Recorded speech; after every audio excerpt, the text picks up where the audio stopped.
پێم وانە هیچ کەسێک لە نێو ئەدەبیاتی کوردی و دنیا قۆڵ و جوانەکەی مەولەوی تاوگۆزیدا ئاشنا نەبێ بە ناوێک لە ناوە درەوشاوەکانی نێوجیهان و دنیای شعری مەولەوی کە ئەویش عنبەر خاتوونە. مەولەوی بە زمانە ناسک و گوڵاساکەی خۆی بە گەشببینی و مرۆڤ دۆستیەکەی خۆی بەو شێوەیە کە سروشتی کردە پارچەیە لە بەهەشت و وێنای لێڕەوار و گوڵ و کێڵگە و دار و دەوەنی ئەم وڵاتەی بۆ کردین، بەو شێوەیەش توانیوێتی عنبەر خاتوونی خێزانی لە نێو شێعر و لە نێو دنیا جوانەکەی خۆیدا جێبکاتەوە و هەتا قامی قیامەت ناوی عنبەر خاتوون بە زیندویی و بە گەشاوەی بمێنێتەوە و لە پاڵ ناوی مەولەویدا هەر بە زیندوی بمێنێتەوە. ئەم هەموو عەشق و خڕۆش و خۆشەویستی، ئەم هەموو پێزانین و نرخاندنەی مەولەوی بۆ تاقە دۆست و تاقە یار و تاقە خێزانەکەی کە عنبەر خاتوونە بۆچی و لە چیەوە سەرچاوی گرتووە؟ ئایا ئەمە عەشقێکی دنیایی و عەشقێکی مەجازی و عەشقێکی جەستەیی بووە، یا دەگونجێ ئەمە دەستگر و پەیژەیەک بوو بێ بۆ گەیشتن بە خاڵی ڕەها یا خاڵی حەقیقەت کە بریتە لە خواناسی و عیرفان و نزیک بوونەوە و خۆشەویستی لەخوا؟ بۆچی شاعیرانی تری کلاسیکمان کە هاوشێوە و هاوتەمەن و هاوڕێبازی مەولەوی بوون نەیانتوانیوە وەکو مەولەوی ناوی دۆستەکانیان یا ناوی خێزانەکەیان لە نێو شێعر و لە نێو دیوانەکەی خۆیانە جێبکەنەوە؟ من لەگەڵ میوانەکەم زۆر بەڕێز جەنابی مامۆستا هەمایۆن ساحێب، نووسەر و ڕاڤەکاری ئەدەبی، لە دووەڵقەی بەرنامەی خەڵوەتدا قسە دەکەین لەسەر دید و تێڕوانین یا خۆشەویستی مەولەوی بۆ عنبەر خاتوونی خێزانی. جەنابی مامۆستا پڕ بەدڵ سپاس دەکەم، بەخێر بێ بۆ بەرنامەی خەڵوەت. سپاس دەکەم، ئێوەش بەخێر بێن بۆ ئەو دەڤەرە جوانەی کە نزیک لەو خانقایی کە مەولەوی لە سەی عەبدوڕەحیم هێنایە دەرەوە بۆ ئێمە بە خێراتنتانەکەم و زۆر خۆشحاڵم کە بابەتەکەیش بابەتێکی تا ڕادەیە سەربەخۆ و جیاتان کردو لە ناو دنیای مەولەویدا کە ئەویش عنبەر خاتوون بێت. زۆر سپاس دەکەم. جەنابی مامۆستا ئەگونجێ هەر خۆشمان دیوە شاراوەکان یا کۆمەڵایەتی و ژیانەکەی مەولەویمان زۆر بۆ شارەزا نەبێت، چونکە لەو سەردەما کورد نە دەوڵەتی هەبووە، نە فەرهەنگ و نە زمان و نە قەڵەمێکی وای هەبووە وەکو حاجی قادر دەڵێ ئەگەر نازنا و ژیانی زانا و شێخ و پیرانمان بنووسرایەوە تا قامی قیامەت سەروەریەکانە نەمایەوە. یعنی عنبەر خاتن لەولاترەکەوە ئێمە تا ڕادێ شارەزا نەبین لە ژیان و لە کەسایەتیەکەی و حتا لە هەڵکەوتوویەکەی. من پێم خۆشە لە زاری جەنابتەوە بزانم عنبەر خاتوون کێیە، ئەنی لە دیوێکی کۆمەڵایەتیەوە باسیکەین و پاشتر لە نێو جیانی مەولەویە بۆی بگەڕین. لەو ڕۆوە کە ئەڵێن لە پاژماوەی ئەفغانیەکانی لەشکرەکەی ئازاد خان هاتوونەتە کوردستانەوە ئەبێ زۆر بچووک نەبێ بە پێچوانەی ئەو شتانەی کە ئەڵێن عنبەر مناڵ بووە و نازانوانێ قسە هەیە کە مەزدەرێکی ئەو تۆیشیان نییە، نزیکە لە سن و ساڵی مەولەویەوە. ئەگەر هەروەکو هەر جیاوازیەکی نێوان ژن و پیاوی ئەو کاتی کوردەواری 10 ساڵە تا 7 ساڵ تا 10 ساڵێک جیاوازیانە بێت لەوە چه هەر نزیکە تەمەەن بوو بن کە ئێمە زانین مەولەی خۆی 1221 کۆچی بۆ 1300 هیجری کۆچی ژیاوە، تەمەنیان زۆر دوور نییە لە یەکەوە، چونکە بە بڕوای من تەمەن زۆر دوورەکان لە یەکتر ناتوانن کۆد و خاڵەکانی تەنانەت جەستەی یەکتریش بتەقێنەوە بەو جۆرەی کە ببێ بە پایەکی تێڕوانین بۆ ناسکی و ئەوانە. ینی بە بڕوای من عنبەر نزیکە لە تەمەنی مەولەویەوە، بەڵام من داخی خۆیشتم دەربڕیوە ئێمە تەنانەت لە ژیانی ڕۆژانەمانە پیاویەتە ژوورەوە هەڵەسینەوە لەبەری، ژنیەتە ژوورەوە کەزەڵ ناسێتەوە لەبەری، ینی فەرامۆشیەک هەیە لە کەلتوری ئێمە بەرامبەر بە ژن. من لەسەر دیداری هەم لە دیداری مەولەوی هەم لە کتێبەکە هەر لەسەر مەزاری مەولەوی زۆر عەجیبە هەمومانە گەڕینەوە کە مەولەوی چەند جار چۆتە سەر قەبری خێزانەکەی وا گریاوە واتۆتەوە، بەڵام کەسێ نییە بڵێ ئەمە قەبری خێزانەکەیەتی. ینی بەڕاستی جێگەی نیگەرانیەوە من ئاواتم خواستوە کە لە جارێکا بچینەوە وەکو جەنابت وتت ئەو دوانە کە ناویان بە یەکەوە هەیە قەبرەکەی مەولەوی دیارە ئەبوو ئەوەی عنبەریش لانی کەم بنەماڵەکانیان شەنوکەیەکیان کردایە بەرحاڵ مەولەوی لە ژیانی کۆمەڵایەتی و تەمەن و سن و ساڵەوە ئەتوانین بە نزیک یا 10 ساڵ مناڵتر لە مەولەوی حیسابی بۆ بکەین اینجا مردنەکەیشیان بە تاعون و ئەوانە وەبا مردووە ئەگەر لەوەیش بپۆشین کە گەنجی ژەبا و پیریش ئەبا لەوە چێ هەر نزیک بن لە یەکەوە دیسان تەمەنی ئەمە هەمووی گریمانە و بۆ چوونن ئەوەی گرنگە لە دنیای مەولەویدا بۆ عنبەر سەبتکردنی ئەو ناوەیە و دانانی ئەو ناوەیە لەسەر ڕێگەی ئەزمموی ئەدەبی مەولەوی و ئەزمموی ژیانی کۆمەڵایەتی مەولەویش ئێمە هیچ لەبەر دەسمانانە بێ 8 پارچە شعری تایبەت بە مەرسیە و شینامە کە ڕۆژهەڵات ناسەکان و مەولەوی ناسان گومانیان لەوە نییە کە لە بەرزترین شعری لاوانەوەن لە ئەدەبی ڕۆژهەڵاتدا ئەوانەی جەنابی مەولەوی ئێمە 8 پارچە شێعرمان بۆ عنبەر لای مەولەوی تۆمارن و هیچ گومانێک گەڵ ناگرن و من بڕوایشم وایە هەوێنی عنبەریات لای مەولەوی بە مردنی کۆتایی نەهاتووە و چەندین شعری تر یا هەر لە ژیانیشیا پێشمردن بڵین سەرچاوی بەهرەکەیان تەڕیان ڕژاوەتە ناو بەهرەی مەولەویەوە هەر علاقەیەکی بە عنبەرەوە هەبوو لە دوای مردنیش ئەم هونەرە نەبڕابێ هەر بەردەوام بێت لە کەیەوە دەستی پێ کردووە ینی مەبەستمەوەیە زۆر جار قسەیەکێ ئەڵێ ئێمە زیندوو کوژی مردوو پەرز بووین ئایا مەولەوی بەرامبەر بە عنبەر خاتون تا لە ژیانە بووە توانیوێتی ئەم هەموو وەسف و پیا هەڵدان و جوانیەی کە دەرحەق بە عنبەر بۆ ئێمەی گواستۆتەوە ڕوبەڕوو وەکۆڵێ خۆشەویستی پێویستی بە ئەلانکردن و بە ڕاگەیاندنیەتی واتە نابێت لە دڵەکانە قەتیز بێ ڕوبەڕوو بە عنبەر چی هەیە بۆ من ئایا هەبووە دەچی پێکردو لە ژیانی عنبەرە من گومانم لەوە نییە کە هەبووە چونکە کەسێک ژیانەکەی بەو جۆرە تۆخ و نەقشی سەر دڵی ئینسان نەبوو بێ بەو جۆرە لە مردنەکەی یا وێران نابێت بەڕادەیەک لە مەبادیئەکانی خۆیشی بکەوێتە گومانەوە کە عیرفانی بوونی شاعیرەکەمانە کە لە یەکێ لە شینامەکانیا ئەڵێ مەرگت دێوەلول خەمان دێونان بنچینەی خەرمان عیرفان شێونان ینی عیرفان و ئیدعای تەسەوف بوون و ئیدعای عارف بوون و ئیدعای عاشق بوونمی هەڵتەکانەوە مەرگی تۆ ینی ئەڵێن لە ڕووی کۆمەڵایەتیشەوە وای لێهاتوە لەلایەن خزمەکانیەوە لۆمە کراوە ئەوەنە چووەتە سەر قەبرەکەی جارێ پێش هەموو شتێ مەولەوی بۆ جیاواز لە شاعرانی کلاسیکی ئێمە ئەم تێڕوانینەی بۆ دروست بووە جارێ مەولەوی چەند شعرێکی کەیشی بۆ ژن هەیە هەر هین نا هەر عنبەر خاتون نا مەسەلەن بۆ ئەمنەخانی جاف ئەوەنە شعرەکە تەڕ و بڕ و عاشقانەیە لە بەڕێز لە جافەکان هەیەە کە بۆی گریمانەی گومان بەدڵی ئەما ختورە نەکاڵێەوە مەحرەمە و خوشکی شیری مەولەوی بۆ ینی ئەوەنە شعرەکە تەڕە ئەوەی کە ماتەمی و وەهار بێزەوقی و بولبولەوەی کە بۆ ئەمنەخانی قاربەگی کێخەسەوبەگی جافی نووسیوە بۆ پەریزادخانی نووسیوە بۆ ماچیرەخانی خێزانی والی ئەردەڵانی نووسیوە غوڵام شاخانی والی تەنانەت بە جۆرێکە ینی ئەگەر گومانت لە ئەدەب و ئەخلاقی مەولەوی نەبێ ئەڵێ ئەمە کەپڵێکی جۆرە لە کەپڵی بۆ بە زمانی ئێستا بەڵگە چییە بۆ ئەم شەرح و ڕاڤەیە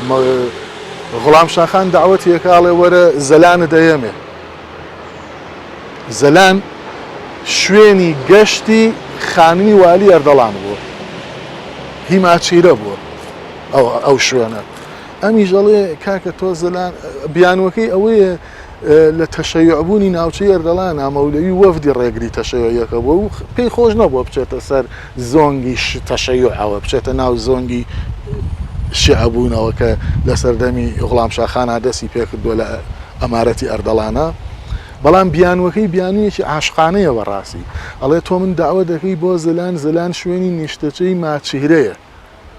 ئەڵێ دەی ماچیرە ینی مانگڕوخسار دڵ ئەرچی شەماڵ قەدیمی یارن پێی شنووی زەلان شعرەکە ئاوایە ئەڵێ من ئەبەیتە زەلان من وەکو کەتان وام ئەم بەیتە بەر تریفەی مانگ هەڵەوەرێم من کەتانوارم ئەڵێ ئەو وەکو مانگە و ماچیرە ناوی ماچیرە ینی مانگ ڕوخسار تۆ من نەبەیتە لای مانگ ڕوخسار کاکە من کەتانم لە بەردەم ینی هەڵەوەرێم ئاسێ دلیلێکی زۆر عاشقانە لەسەر دەرسی پەروانە و شەم کە وەسڵیان هەڵوەرین و مردنە وەسڵیان یەکسانە بە تیاچوونیان ئەڵێ من نزیک لە وەسڵی ماچی لەکەیتەوە ئەو مانگە و من کەتانم ڕۆکی کەتان ئەڵێن بێنە بێتە بەر ئەمە ینی هەرم ئەنبەر نییە تێڕوانینی مەولەوی بۆ ژن تێڕوانێنێکی عاشقانەیە و بە بڕوای من ئەم ژینگەی هەورامانە مەولەوی بەو جۆرەی عاشق کردووە کە ئێمە تا ئێسەی لەژێر باری نوکتە و جۆرە لە مەخسەرەی دەرەوەی خۆمانین کە ئێمە ژن دۆستین ئێمە نەرمونیانین بەرامبەر بە ژن و ئێمە ژن کوژیش نەبووین لە ژیانمانە و ژنمان نەکوشتەوە ژنیش من خوێندنەوەیەکی کەم بۆ کلاش و ژن و ئەوانە کردووە گەر دەرفە دەبوو لە شوێنێکە وەڵامی ئەم پرسیارە وەرەگرینەوە جا مەبەستمەوەیە ژن لای مەولەوی وەکو جەستە هەواری فێنکی ئارەقکردنەوەکانی ڕەنج و ئەزمونە دنیایەکەیەتی کە ئێمەی لەم وێرانە خانادانا و لەسەریشی واجب کردوین ئاوەدانیکەینەوە بێ عاشق نابێتەوە لای عاریفانی فارسیەوەیە عاشقەکان بێ دنیا پەپوونین بوومنین هەتا بە وێرانە عاشقین ئەوە یەکێکەوە ئەو شاخانەیش بەڵگەن لەسەرەوەی کە ژیان لێرە لە چ مەقامێکایەوە مەولەوی ئەمە لە ڕووی جەستەوە لە ڕووی خەتی ڕۆحی و خەتی عیرفانی ناو بنین ئەسڵەن ئەنبەر لە دابراو نییە لە بوویەکی ناو ئەزمموی عیرفانی مەولەوی ئەنبەر خاتوون لەو شعرانە لە یەکێ لەو شعرانە ئەگەر شعرەکەم باش لەبەر نەبێ دڵنەوایی خۆی بەوە ئەداتەوە ئەڵێ لەوێ چۆگە و چێگە چۆگە ئەو دنیاە چێگە ئەم دنیاە بەمانە چۆگە شوێنێکی دوورترە چێگە ئێرەیە نزیکترەکە لە بەردەستمانە ئەڵێ چۆگە جەلای جام جەبهەی جەماڵدا بەرگەشتی و ڕووی بەدری کەماڵدا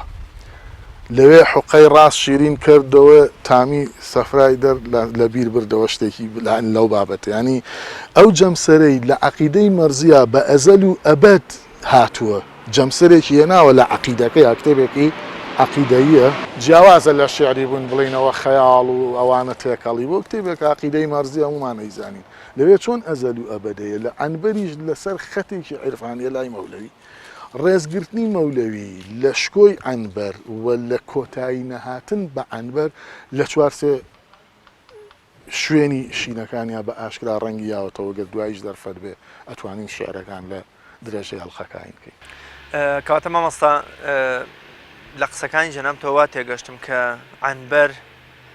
دەستگری مەولەوی بۆ بەرەو عیرفان بەرەو خواناسی بەرەو گەشتن بە خاڵی حەقیقەت واتە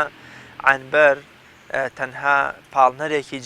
جەستەیی یان بۆ نەخوازراوێکی جەستەیی و ڕواڵەتی مەولەوی نەبووە بەڵکو بۆ ئەگونجێ وەکو جەناب دەفەرمی ئەنبەر هاوتاکە یەکسانەکە بە عیرفان و خواناسی لای مرۆڤی عاشق هەموو شتەکان هەموو توخمەکانی ناو سروشت هەر هەمویان کە پاشاکەیان ئافرەتە هەموو توخم و جوانیەکانی سەر سروش ئەوەی لای گۆرانیش یەک دنیاشە دەڕازێنێتەوە گۆران شاگرد و قوتابی زیرەکی مەولەویە لە ئەدەبی کوردیدا بۆ یەتوانی نوێکردنەوەکەیش بکە ئەوانەی مەسەرن ئەو هەموو توخمانە ئەڕازێتەوە لای گۆرانیش ئەستێرە و ڕێگە و بەیان و شەو و باخچە و پەلکە زێڕینەوە ئەڵێ لە هەمویان جوانتر پێی نازەنێ بەسەر ئەرزا جوانێ لە بەژنێکی بەرزە سروشت کتلەیەکی دانەبراوە بە توخم و بە هەموو شتەکانیەوە لای مرۆڤی عاشق ئەمانە هەمووی ئايات ئەمانە لای مرۆڤی عارف منەمەوێ شتێکی کە بڵێم لە هەرە مرۆڤە ناسکەکانی ڕابردووی ئێمە دیندارەکانمانن پێچەوانەی ئێستا لە هەرە مرۆڤە زبرەکانی ناو کۆمەلگای ئێمە دیندارەکانمانن ینی ئەبێ ئەمە کێشەیە بۆچی پێچوانە بۆ دوای ئەوە ئەبێ ئێمە تەنها ئەدەب ئاوێنەی ژیان بووە ئێمە لە ئەدەبیات و تەنانەت با نوکتەیش بێ لە نوکتەکانمانەوە ئەتوانین بگەینە لاسەنگی هاوکێشەکە لە ڕابردوودا لە مەسلحەتی جوانی و ناسکی و نەرمونیانە و لە ئێستادا لە مەسلحەتی زبری و تندوتیژیدا ئەبێ ئێمە شرۆڤەی ئەدەبیاتمان جارێکی کە دەربێنینەوە لەو بۆنە سازاندن و ڕازی بوونە سەتحیەی کە مێژووی ئەدەبی کوردی پڕە ئەسڵەن ئەو دیوانانەیە سەبکەرەوە پڕە لە ئەو شتانەوە ئێمە بێ ژیان بدۆزینەوە جارێکی کە جا ئەنبەر گیانیە لە بەڕادەی شێخی سراجەدین بەڕادەی شێخی بەهائەدین مامانی لە دایکبوونی مەولەویە بەڕادەی ئەوان ڕاکێشەری دەستی هەستی مەولەویە بۆ جوانیەکانی ناو سروشت. خاڵێکی کە ئێمە بزانین پەنایەکی تر هەیە بۆ تێگەیشتن کە ئەو شاعرانە خۆیانیان پێ خوێندوێتەوە، ئەویش پێگە و مەقامی ژنە وەک دایک، مەقامی ئەمومەت، مەقامی دایکایەتی. مەولەوی هیچی هەیە ینی بێجگە لە عەمبەر تیشکی خستۆتە سەر مەقام و پێگەی دایک؟ مەقامی وەکو لایەنە فەسلەجیەکەی نا، بەڵام وەکو لایەنە عیرفانیەکەی. ئەسڵەن شعری دەلیلی وادەی سەرسەراوەکەم کە بۆ شێخی سراجە دینی نووسیەوە و شەرحەکان بە شوێنەیەکی وەکو ئەمە سەوز و سەرسەرا و ڕاوەکرابێ، من پێم وانە ئەوە وابێت و تویشمە ئەم دەلیلە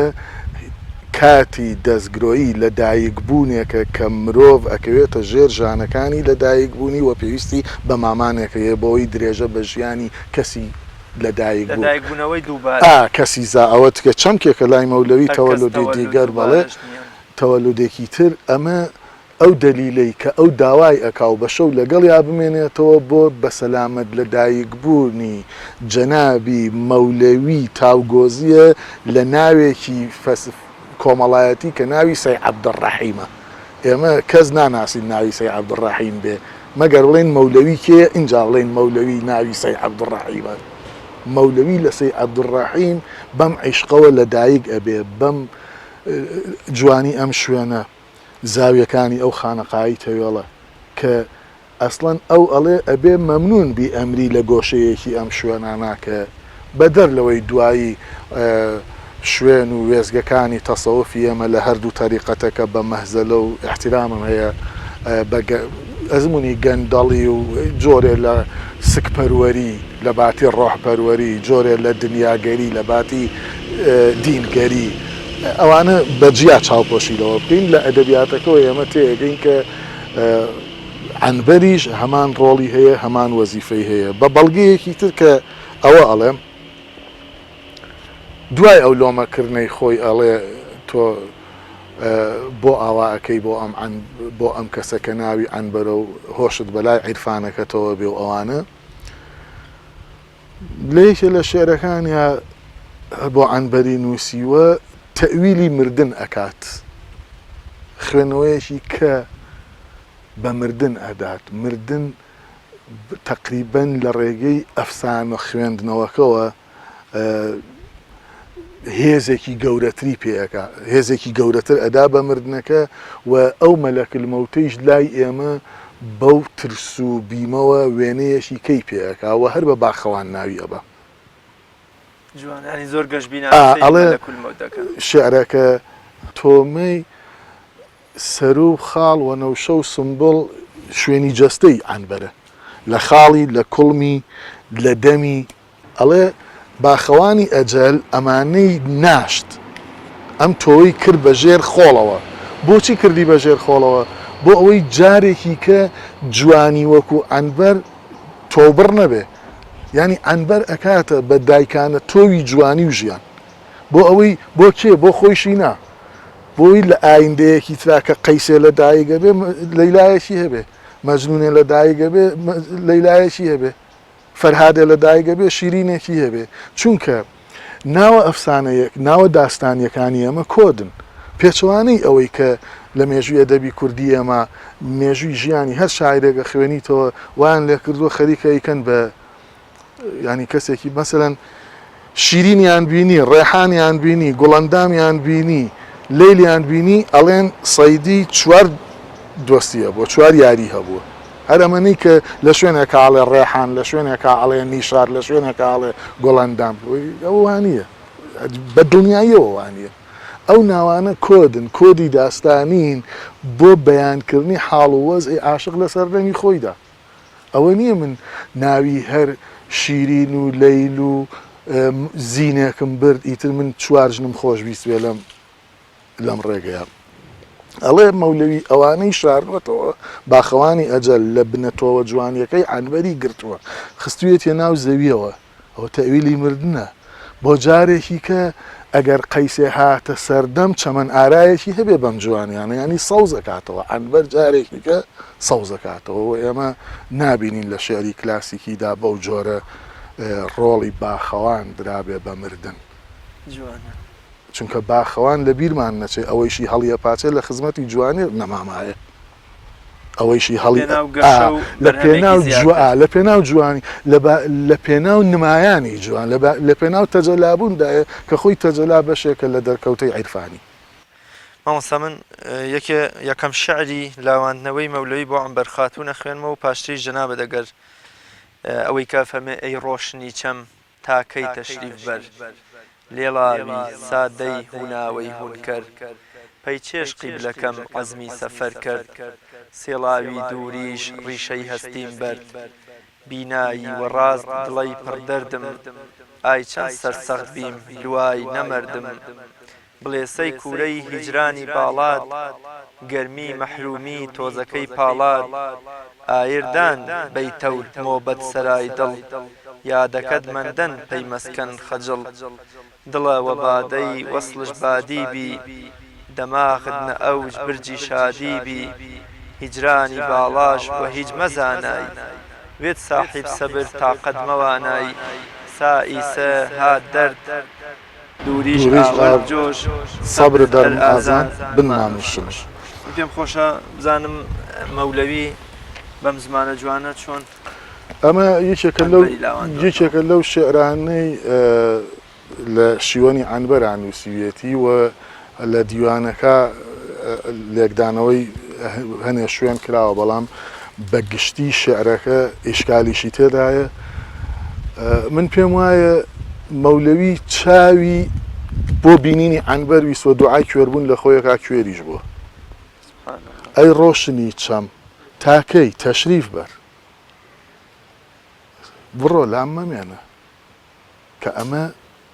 ینی ئەبێ بوەسی لەسەری بەڕاستیت ئەی ڕۆشنی چەم بۆچیمە ڕۆشنایی چاوم بۆ چییە کە من قیبلەکەم سەفەری کردوێت و جارێکی کە نەیبینم تەنانەت لە کوێربوونەکەی خۆیشیە ئەگەر گریمانەی ئەم بۆچوونەی من لە شێعری کوێربوونەکەی خۆیشە ڕەنگی یاوەتەوە ئەمە ینی دوعا لە ئازیزترین شتیە کار لە دنیادا پێی وایە ئازیزترین شتیشی بۆ ئەو ئازیزەی کە لە دەستی چووە ئەم دوو ئازیزە قەرەبووی ناکەنەوە ینی پێویست ناکا ببینێت بڕۆ ئەی ڕۆشنی چەم وازم لێ بێنە لە چاوەکانم دوورکەوەرەوە و تەشریف بەرە ئەکرێ ئەو لێکدانەوانەی تریش هەبن کە کراون لە دیوانەکە کوێریش بووە مەولەوی دوای لە کۆتا ساڵەکانی تەمەنیدا کوێر بووە نابینا بووە پشتیشکاوە کە بۆ چوونانەی کە دیسان ئەوەی شتێکی قاتع نییە عەنبەر نزیکەی 7 تا 10 ساڵێک پێش مەولەویش مرد بێ ئەتر ژیانی دوای عەنبەری مەولەوی ژیان نەبووە تەنانەت بە بینینیشەوە لە دەستی یاوە بۆ ئەوەی پێگەی عەنبەر گەورەتر پیشان بدا ئیدعای سابیری خۆی ئەکا کە سەبر هەموەکو پایەکی ئاینی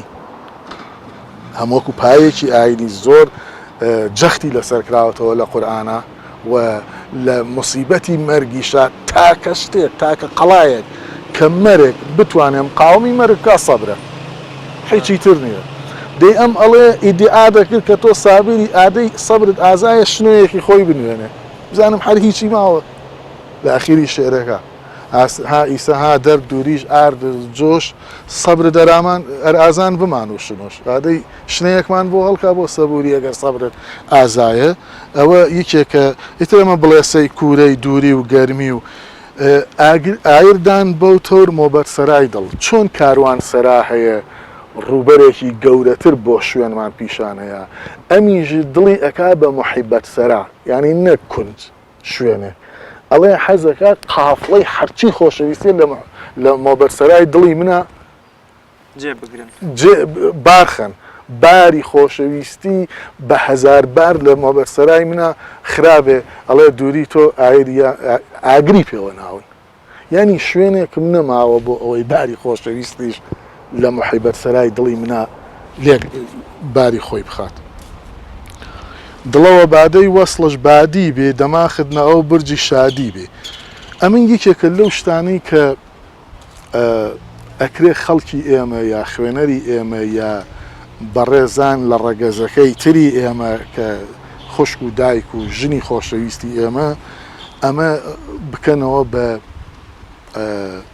دەسمایە و دەستکەلایە بۆ پێچەوانەبوونەوەی ڕێەکانی ئێمە یان ڕائەکانی ئەو پیاوانەی کە شەرحی شعری مەولەوی ئەڵێ دڵێت و پێک و نۆشینی وەسڵی لە شادیا بوو لە بای هەوا بوو بە نزیکەکەی بای هەوا بوو دەماخیشت چوو بوویە بورجی شادی. من کاتێ شەرحی ئەم شوێنەم کردووە تکام کردووە بە شوێن ئەم بورجەکانی لەدایکبوونی مەولەوی و ئەنبەرا بگەڕین بورجەکانیان بدۆزینەوە بزانین ئەوەی یارمەتیمانە یا بێ خەڵکی زانستی شارەزاتر یارمەتیمانەیە بۆ ئێمە بگەینە لەدایکبوونی ئەنبەر و ژیانی پێکەوەی مەولەوی چونکە لە شوێنێکی کەیش ئەکرێ ئەم لە بورجێکا بوو بێ ئەنبەر لە بورجێکی کاوە ینی ئیشارە بۆ بورجە دراوە بەدەر لەوەی کە معنایەکی شعریشی هەیە ئەڵێ کە دەماخت چوو بوویە بورجی شادیەوە ئیتر کۆچی و هیجری و ئەمانەیت بە هیچ دەزانی ینی وا دەزانی هیچ نییە ئەگەر بمرێ هیچ نییە یا بە معنایەکی کە مردن هیچ نییە ئەخرەوەیشە من زۆر جار لەگەڵ خۆشەویست و دۆستانم هەن لە فیمینیزمەکان مەسەلەن من ئەڵێم دەینا مەولەوی ئەڵێ مردن هیچ تێ ناوێرێ بە تۆ لە دڵی منا هەڵتکەنێ ئەوەی کە ئەڵێ من بێتۆ بێوەفاییم کردووە نەمردوم بێوەفاییم کردووە بێتۆ نەمردوم ئەم تۆزە ئیجازە بیت ڕێگە بۆ تەویلی شعرێکی تێگەیشتنی شعرێکی کە ئەکاتەوە کە زۆر مەبەستمە لێرەدا جارێکی کە ڕاستی کەمەوە کە مەولەوی لە گەرمەی شینەکەیە ئەگەر هی مەولەوی بێت چونکە تەنها پیرەمێردێ ناویەتی وابزانم قازان قەتاران قوڵنگان هەوایی حیفە باڵاکەت هەموو ئەو بۆیەوە سام جەنابیشت بڵێ شەو هەمووی بە شەو معنای کردووە و لە ڕاستیدا وشەکە شەو نییە وشەکە شۆیە شۆیانی بڕوە ینی بەخۆی بەتەنها بڕوە چونکە نیکاحی عاشقی پێچەوانەی ئەم نیکاحی ژن و مێردی ئێمەیە نیکاحی عاشقی ژیان و مردن پێکەوەیە ژیان و مردن پێکەوە یەکێکیان چوو ئەوە هەڕەشەیە لەسەر نیکاحی عاشق بوونەکە ئەڵێ طبعاً شعرەکە دوولایەنە ڕافە ئەکرێ قاز و قورینگان ئەو باڵندانن کە پێکەوە کۆجەکەن و دوو جوود ئەگرن تێگەیشتنی کوردەواریانە و کللتوری ئێمە ئەڵێ ئەگەر نێرەکەیان لە ئاسمان بمرێ مێکە لەسەر زەوی گیانی دەرەچێ حەقم نییە بەسەر ڕاستی و دروستی ئیشەکەوە معنای خوازەییم ئەوێ بۆ ئەم شعرە ئەڵێ من و تۆ وەکو قاز و قورنگ ئەبوو وەکو قاز و قورنگ بووینایە نەک تۆ بە تەنیا کۆچ بکەی بڕۆی شۆ ینی ڕۆشتن لە زوو ئاوان وستاوەتر بە شەویان خوێندوێتەوە ئەمە ئەڵێن سەراش پشە و نماژ مەشۆ نیسەری بڕوە نوێژی ناڕوە ئەوە ینی شۆ ینی چوون لە ئەورامیە شۆ ینی وشەکە شۆیە حیفا باڵاکە بەڵێ نەبووە بە سەلیقە بەڵێ بە سەلیقە وەرگیراوە بە شۆ بۆیە ئەڵێم ئەم شعرەی کەڵێ من بێوەفا بووم گلەیەکە ئەیەنێتەوە بۆ لای خۆی لەوەدا گلەیی لە ئەنبەر ئەکا وەکو لۆمەکەڵێ بۆ بەتەنیا ڕۆژنەی مامۆستا شارێکی تری هەیە گونجێ ئیتر سکاڵای ئەم بەتەنیا ڕۆشنی ئەنبەر کاکەوەی کە ڕووەکاتە خوا فەرمێ هەرچی دابوو پێم یەک دامەوە بەس حسابی حەشت وا بەلامە ینی ئیتر خوایە ئێستا بەس حساب و نەشرەکەی با منیش زوو بێمەوە لەگەڵ ماکۆ با بگەمەوە بە داوای کاڵێ یاران چون سافی مەیوەکامەوە ویردن هەر من دوردمامەوە خەڵتە ئەم بۆ بە خەڵتەکە ئەوەی ڕۆشن بێ ئەڕوا زوو ینی زوو ئەڕوا زوو ئەچۆڕێ و خەڵتەکان ئەمێنەوە بێگومان ئەوانەی کە بە مێخی گەورە خۆیان داکوتەوە بە عەرزە توانای فرینیان توانای هەڵفرینیان کەمترە بێتەوە جەخاتر لەوان ئەو مێخانە تۆ بۆی کەسە ئازاد بێ حتا عاشقەکان مێخ بچڕێنن عاشقەکان مێخە بچڕێنن دێوانەکان بەڵێ دێوانەکان زۆر زەحمەت زنجیرەکرێن ئەوە یەکێکە لەو شتانە ئەنی حتا قسە لەسەر ئەم وشانە و ئەم تێگەیشتانە لە لای مەولەوی حتا زمان لای مەولەوی بەڕادەی معشوقەیەکی مەی ناسک لە بەردەمی مەولەویایە زمان ئەوەنە ڕوت و شەفافە لە بەردەم مەولەویە ینی لەوەچە دەستنێشت بشکێ بە وشەی مەولەوی ئەوەنە ناسگە بێتەوە ئەوەی کە پێشتری شارەت پێیا بۆ شاعرانی کلاسیکی ئەمە وانین ئێستا مەسەرەن لە دنیای مەحویدا بەریار ئەکەوی کە بەریار ئەکەوی تەجسیم ناکرێ بۆت ئەم یارە نازانیم مەبەستی کێ و چییە ناکرێ بەڵام لێرە ینی زۆر ورد بیتەوە بەدەر لەوەی کە من هیچ لە پێگەی ئاین و عرفانی مەولەوی کەم ناکەمەوە پێم وایە ئەمەش لە ئتر مەجازی ناوەنێن حەقی کە من بۆ خۆم تێگەیشتنیشم هەر جیاوازە بۆ مەسئلەی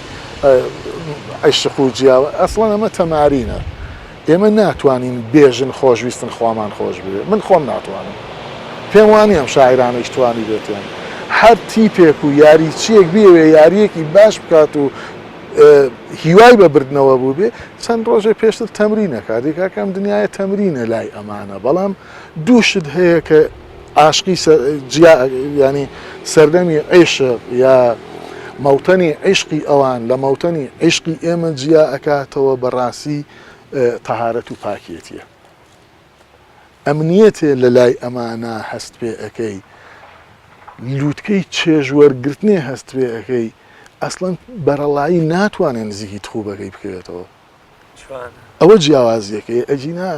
ینی مەولەویە بۆ ئەنبەروا ئەکا ینی ڕاحەتی جەستە وازحە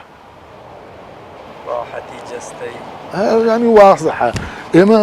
ئەتوانین مەولەوی دەربێنین بەداخەوە جارجار منەکەم بەسەر ئەدەبیاتی لامە دیوانی مەلای جزیری بە شەرحەکەی هەژار دیوانی مەلای جزیری تەحسین دۆسی پێم وایە جەزیری و مەولەوی نزیکتر بن لە ڕووی جیهان بینیەوە هەتاوەکو مەولەوی و ماحوی کەسەر بە یەک ماڵباتی تەریقەتەکان و سەد بە یەک خانەدانی تەریقەتی ئێمەیش بوون چونکە بەڕاستی ژینگە زۆر دەورەبینێ ماحوی لە ژینگەی شارایە ئەوەمان بیر نەچێ مەولەوی بە تەمەنی لە شارە پایتەختە گەورەکانیشی بینیوە لە ژینگەی شارە هەناسەی نەیاوە ژینگەی شعری مەولەوی ژینگەی زمانی مەولەوی ژینگەی لادێ و کەنارە سروشتیش زاڵە بە سروش زاڵە و بەداخەوە ئەمە لە بارێکی کەیشا بە زەرەر ئەکەوێتەوە چونکە زمانەکە بەرەو پوکاونەوە ئەچێت چونکە ئێمە زمانی شارمان نییە نالی بۆیە توانی کۆتایی بە قوتابخانەوە تێڕوانینێکی ینی بەلامەوە گرنگە بەڕاستی قسەی لەسەر بکەم بۆیە توانی زمانی شاری دروست کرد ینی لەگەڵ شارسازیدا زمانسازی شاری دروست کرد و ئێمە هەر لە ناو سروشتا ماوینەتەوە ئەوە لەو بارەوە زەرەری لێیاوین بەڵام لە بارەکەی ترەوە بە قازانجی شعری جوان هەرەوەی وای کردووە لە کەسێکی وەکو لە تیڤڵمان دەڵێ شعری کلاسیکی کوردی وێنەی شعری تیانە بێژگە و شعری ئەدەبیاتی لای هەورامی ئەوەی کە داستانەکان نەخوێنێتەوە نەوشیروان مستەفا هەمان ئەگاتە هەمانە و قەناعەتی کە لێرە ژیان پایەدار و ئیستقرارێتە پێچەوە سیر کە ئێمە دۆزەخ زۆر کەمە لە ناومانە تەنانەت دۆزەخ هەم لای مەولانە خالێدیش و هەم لای مەولەوی و بێسارانی و ئەمانە دابرانە لە خۆشەویستی و دووری دۆزەخ چێشە دۆزەخ هیجرانی باڵای تۆیە ینی ئەو سروشتی زمانە هەورامیەکە کە بەڕاستی ئەو ناسک بوونەوەی مەولەوی لە شوێنێکی کە بژایە من گومانم بەداخەوە ئەمەش تووشی ڕەخنەی کردو ینی هەنێ لە ماوەسا حەمەکەری مەورامی مەسەن زۆرێک لە ماوەسا حەکیمە لا ساڵەوە پێیان وایە مەولەوی زەحیەیە ینی قوربانیە قوربانیەکەی لە ڕادەی خۆ بچووکردنەوە و پێیان وایە بۆ ئەم شێخانە خۆی بچوو کردوێتەوە پێیان وایە بۆ خۆ بچووکردنەوە زەرەری لە شێری کوردیەوە من دروست پێچەوانەی ئەمڕامەیە ڕێک پێچەوانەی ئەمڕە جارێ خۆ بچووکردنەوەکە عەلاقەی نییە بە خۆ بچووکردنەوەیەکی تەرسیدیەوە خۆنەویستی و خاکیبوونە کە لەسەر تەریقەتەکەی ئەو مەرجێکی هەنگاونانە ینی مەرجێکی یەکەمنانی هەنگاونانیەتی مامۆستا پێم خۆشە بچینە خزمەتی دیوانەکەم بێتە بۆی شعرێکی تری مەولەوی هەر لە وەسفی ئەنبەرە پێم وایە بێ ئەمساڵ نەوەهار چون خەزانی سەر ئەگەر فەرموجەنابێت بیخوێنمەوە بۆ بیخوێنەرەوە و ڕافە ئەگەر پێویست بکات لە وڵا زۆر هین نییە تقریبا زۆر ئالۆز نییە ئەم شعرەیان ئیمساڵ نەوەهار چون خەزانی سەر بەرگی وەردی باغ مەعدوم بەرد پەی هەر مشیۆ تاڵەی من خلاف ئەنگێز بۆ وەرنەکەی کێدی وەهار گوڵڕێز بۆ دڵوە گەجبازی چەپکرد بازیش وەر جفدارە زوو کرد چەپگەر تاق ئاوەرد تایرە جارێ ئەوە وەرزی مەوسمی کۆچەکەی ئەنبەر گومانی تیان نایەڵێ کە ئەڵێ لە بەهارە ئەنبەر مردووە ئیمساڵ نەوەهار چون خەزانی سەر وەکو پاییزی سارد بوو بۆ من ئەم بەهارە وەکو پاییز بوو چونکە بەرگی باخچەی ڕازاوی مەولەوی برد کە ئەنبەرە ئەمە بەهارە لە شوێنێکی کە لە شورای ئاشورا دیسان بەزمش بەست محەڕەم ئاما ئێمە بێ لە بەراوردی تەقویمی کۆچی و زاینیا بگەڕین بەهارێ بدۆزینەوە هاوتای ئێو محەڕەمەیش بێت ئەوەی کە کاک فازڵکەری ماوەسا جعفەر کردوێتی نەگەیشتەوە بە نەتیجەیەکی قانع تقریبا ئەبێ ئەمە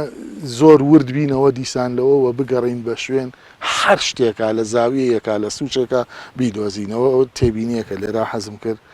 ئەو بەهارە بزانین لە چ شوێنێکا سوتفەی مانگی محەڕەمەکە ئەوە ئێستا محەڕەمە و بەرەو پاییزەچین ئەوە بدۆزینەوە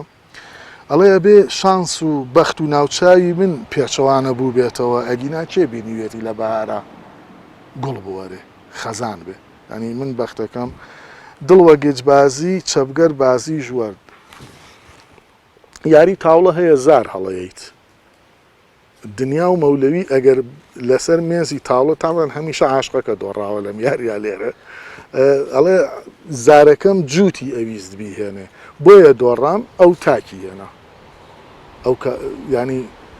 بەختەکەم وا بوو من لە باتیەوەی جوود بێنم کە جوود بێنی خۆی ئەنبەر پێکەوە بن بەو جارە یاریەکەی نەدۆڕام یاریەکەی ئەبرد لە باتی خواردن ئەی برد وشەکە ئێرانیانەیە تقریبانی ئەو دیوە بازیش وەردواتە یاریەکەی دۆڕان باخت ئەڵێ من جووتم ئارەزووە کرد کەچی تاکی هێنا بۆم و بۆنی ئەنبەری لە توێی دەماخم دوور کردەوە بەچی وەبای دەرد هەوای وەبای دەرد هەوای وەبا نەخۆشی بە نەخۆشی وەبا نەیچی وەبێ بەزمیارانی گیانی کام سەفامەنەن پەی زیندەگانی چون مەزاق تاڵەنجە گردین لاوە بۆوە شیرینی یەک دوو نەواوە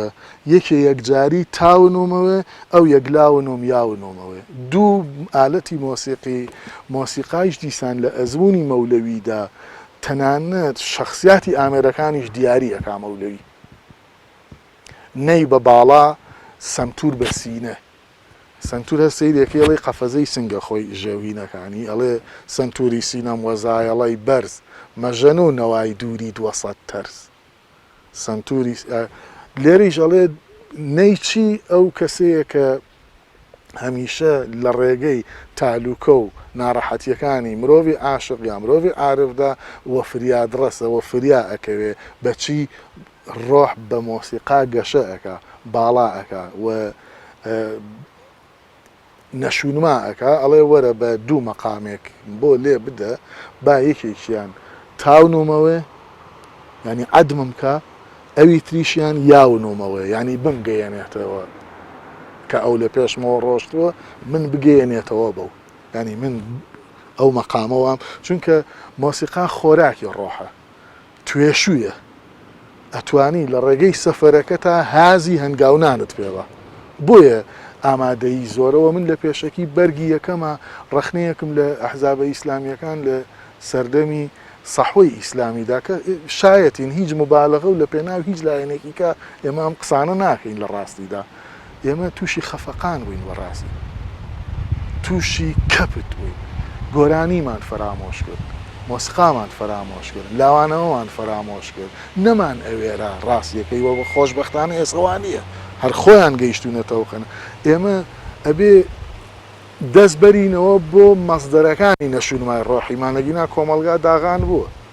مۆسیقا لای ئەم دیوانەی مەولەوی زیاد لە 60 تا 70 شوێنەگەر بە کۆمپیوتەر هین کەیفان بکەیت و بیدۆزیتەوە ئەبینی لە چەند شوێنە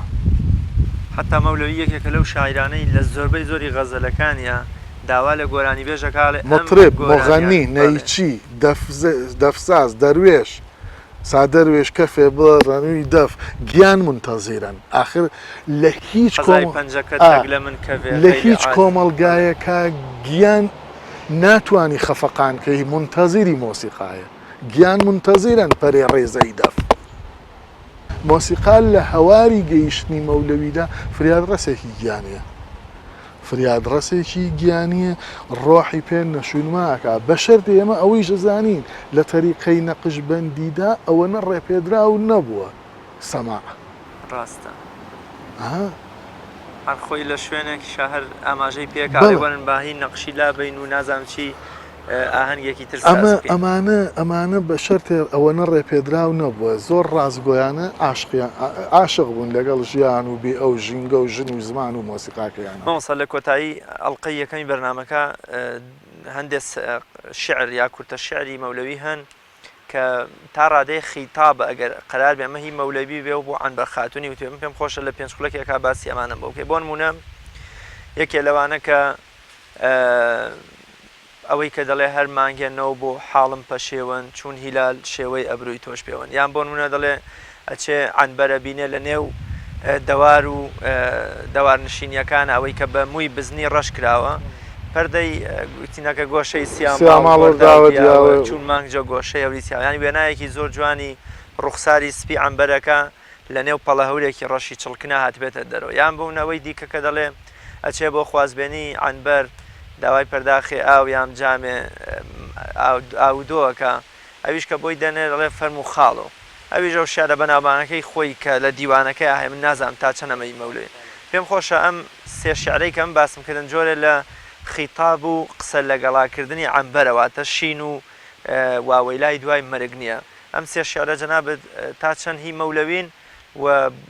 لە چه ئاستێکی تران لە خۆشەویستی و نرخاندنی عەنبەرە من لە پرۆژەکەی خۆمان لام بەزر ئەو شتانە زۆر کردوێتەوە لە شریعەتی مەیلا بەڵام بۆ بەرنامەکەی جەنابی شت کورتەیەکی لێرە باس دەکەم شت زۆر دراوەتە پاڵ مەولەوی هی مەولەوی نییە مثلەن شعری مەتەڵ ئامێز ئەوەی بەم دیوە خوێنرێتەوە بەسەرا خوێنرێتەوە بۆ مێر جارجارە لە ماوە شعرێکیان بۆ هاتنی کۆرۆنایە پاڵ نالیەر لەخۆیان شتێکی ئەمە ئەو سێشتە فعلەن جوانن بەڵام دوانیان هی مەولەوی نین خاڵۆ خاڵۆ هی مەولەوی نییە شتێکی هەوایەکی گۆرانی دروستی کردووە گۆرانیش خستێ سەر زمان کە کێنرابە حتا مامۆستا من زۆرجار دوێنێ کەش دیوانەکەم بەدەستەوە بوو هەستەکەی دنیای عیرفانی و خواناسی و ئەدەب و ئەخلاقی مەولەوی لەوانیە کە بڵێ خاڵۆ دەم وە ناو خاڵانت ناوە ینی کوراڵێ لێو خەیاڵ مەبی لە شوێنێکاڵێ ئەگەر من تەمای ماچێکی ئەو تەبی لێوی تۆمە بێ کوا لێوم بێ بە خەیاڵ ینی هەم نەمێنێ داوای ماجەکە بەم جۆرە داوای ماجەکە نەک بەو جۆرە بیکوژێ و بێمژێ و حتا خێری شعرەکە کە کاتی خۆی مامۆستا کامیل ژیر زیادی کردووە ئەوەی لە گۆرانی هەورامی مام عوسمان کاوەسمان کەیمنەوی ئەیڵێت و ئەم جۆرە ئەدای شعریە لای مەولەوی زۆر غایبە ئەوەیان هی مەولەویە کە هەرماهێنەوە بۆ ئاشکرا هاوارەکە هێزی تێدایە شعرەکە حاڵم پەشیوەن هیلال شێوەی ئەبرووی تۆش پێوان چون لە شوێنێکی کاڵێ ئەگەر پڕیش بێ شێوەی دەموچاوی تۆی هەیە ئەوە گومان نامێنێتەوە ئەوی کەیش پێم وایە پێش مەولەوی هەیەوە لە فۆلکلۆری ناوچەی لۆڕیشدا دقیق نیم لە مەزدەرەکان و کاحەکیمیش باسی کردووە گۆشەی سیاماڵ هۆرداوە دیاوە ئەویش ئەردراوەتە پاڵ مەولەوی و لە گۆرانی میلی کۆچەریانە هەیە و هاتووەتە ناو مەولەویەوە هەنێشتیش تێکەڵن ینی اقتیباس کراون لە خۆیان هێناویانە چون مەولەوی زۆر بە ئەمانەتەوە دەستی بۆ کەلتور بردووە پێش خۆی زۆر بە ئەمانەتەوە لە شوێنێکە یەک خەیاڵی بێسارانی هات بێتە ناو شێعرەکەیەوە ئەڵێ بێسارانیان نەتۆی فەردی من ئەوەی کە لە شەوان خەڵوە هەر کەوانەکە گەر خۆشی نەیختەیە لە شوێنی کاڵێ ساران ماواشی بەڵێ یا لە شوێنی کا بۆ شعرەکەی شعری شاعرانی فار دەڵێ لایقش ئی پەراوێزان خۆی هاوارەکە ئەڵێ لەم ئەم پەراوێزە یا لە شوێنێکە هی خاڵی کوماسی ئەێنێ ئەڵێ تەنزیلەش ئەی فەرد خاڵی کوماسی ینی خۆی بە ئەمانەتەوە شتەکان هێنێ جارێک خاڵۆ یکاکە خۆ ئێمە برازاوای مەولەوی نەبووین کێت لەگەڵ یا چوو بزانێ ئەنبەر فعلەن ئەو مناڵەیە کە بە مەولەوی وتوێ خاڵۆ ئەوەڵی منیشێ پێم بڵێ خاڵۆ باوەڕ ناکەم بیهێنم ئەو شتانە تۆزە دروستکراون نەک هەر لای مەولەوی ئەدەبی بۆنە داتاشین لە لێکۆڵینەوەکانی ئەدەبی کوردی ئێمەدا تێکەڵ بە خۆشباوەڕی بووە ینی لە خۆشباوەڕیدا بۆنە داتاشدا حد بەسیترین شت ینی لە ڕیسالەی عەشقەوەی سۆران ستەییدا مەولەوی و مەحوی ئەمەنە بێ ئاگا و بێڕێز و بێپایە بوون ئێرە بۆ سلێمانی مەولەویە لە سلێمانی لەبەر دەم ڕێگەیە بوو بێ ئامۆژگاریکەری کاگ ئەحمەدی شێخ بوو بێ ینی مەحوی بەو ناوبانگەی ناو پانتایی شعری کلاسیکی کورد و تەسەوفا بوو بێ یەکیان نەبینی تا بە سدفە مەولەوی لە شوێنە دانیشت بێ و مناڵێ بڵێن کاکەوە چیتە بەسەر تۆ ینی ئەم سیناریۆیە تەنها لەبەر وشەی بەلاغی چیتە دروستکراوە تەنها لەبەر پێناویەوەی کە بڵێن ئەمە دوو معنایە ئەو بۆنەیان سازاندەوە گینا چونکە مەولەوی ینی مەحویەکێکە لەوانی شینی بۆ مەولەوی کردووە علاقی نییە بە چیتەوە زۆر شت داتاشراوە خوێنەری بە سەلێقا من ناڵێم نووسەر چونکە نووسەران جاری وایە ئێمە لە پێناو تۆزە لە خۆ بایی ئەبێ لە پێناو ئەوەی کە من زۆریە بەدەم یا ئەوەم کردو ئەوەم هێناوە من وام کردو خوێنەری وردی بە سەلیقە چەشەی ئەدەبی هەبێ لە نووسەران زیاتر خزمەت بە مەیدانی مەولەوی ناسیەکە چونکە من کتێبێکم فڕیاوەتە ناو کتێبخانەی کوردیەوە کاکە بچن بەراوردکەن ئەوەی دوای من هاتووە ئەوەی پێش من هاتووە من هەمووی مێناوە من کتێبی خۆ ینی بەلاپەڕە کتێبەکەمە بینمەوە لە شوێنی تر خوێنەر دادوەرە خوێنەر دادوەری منە من خۆم ناتوانم بڵێم کاک ڕاستەوە هینەکەی منە بردوویەتی چونکە حەزم لەو سرێشانە نییە لە دنیادانی خوێنەری وردی بە سەلیقە ئەتوانێ دوجار وێنەیەکی جوانی لێکۆڵینەوە خاتە ناو گیرفانی زۆر باش جنای مامۆستا ئەڵقەی یەکەمی بەرنامەکەمان کۆتایی دێ و لە ئەڵقەی دووەمە قسە زیاتر لەسەر عەنبەر و پێگەی عەنبەر لە شیالی مەولەویاکەین ماندوم کردی زۆر خۆش حاڵم خواتە بەڵێ بینەرانی عەزیز و خۆشەویست بەم شێوەیە هاتمە کۆتایی ئەڵقەی یەکەمی بەرنامەکەم لەسەر عەنبەر و عەنبەر خاتوون خۆشەویستی عەنبەر خاتوون لە شیالی مەولەویە لە ئەڵقەی دووەمی بەرنامەکەشدا زیاتر ئەچینە نێو دیوانەکەی مەولەویەوە و باز لەو خۆشەویستیە جوانەی مەولەویەکەین بۆ خۆشەویست و بۆ خێزانەکەی کە عەنبەر خاتوون وە تا بە یەگەشتنەوەیەکتر و لە ئەڵقەی دووەمی بەرنامەی خەڵوەت کە تایبەتە بە جیهانبینی و خۆشەویستی مەولەوی بۆ عەنبەر خاتوون پێدانەگەمەوە بەخوای گەورەتان سپێرم خواتان لەگەڵ